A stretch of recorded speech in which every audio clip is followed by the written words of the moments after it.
যদি চায়না এবং রাশিয়া একটি দেশ গঠন করে এবং যুক্তরাষ্ট্রের সাথে যুদ্ধে জড়ায়, যুক্তরাষ্ট্র কি পারবে তাদের হারাতে? মূলত চায়না এবং রাশিয়ার জিডিপি একত্রিত করলে হয় $20 ট্রিলিয়ন। অপরদিকে যুক্তরাষ্ট্রের একার জিডিপি হাইস্ট $25 ট্রিলিয়ন। সামরিক সক্ষমতার দিক থেকে বিশ্লেষণ করলে দেখা যায় চায়না এবং রাশিয়ার মোট ফাইটার জেটের সংখ্যা প্রায় 4000। অপরদিকে আমেরিকার ফাইটার জেটের সংখ্যা এর থেকে 3 গুণ বেশি, প্রায় 13,200।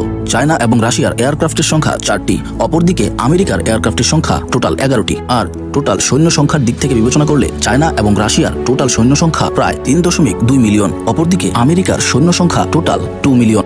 আর সবচেয়ে গুরুত্বপূর্ণ, পারমাণবিক সক্ষমতার দিক থেকে বিশ্লেষণ করলে চায়না এবং রাশিয়ার টোটাল পারমাণবিক বোমার সংখ্যা 10,580, অপরদিকে আমেরিকার টোটাল পারমাণবিক বোমের সংখ্যা 5,044টি। সামরিক সক্ষমতার এই তথ্যগুলো বিশ্লেষণ করে আপনার কি মনে হয়, আমেরিকা কি চায়না এবং রাশিয়াকে হারাতে পারবে?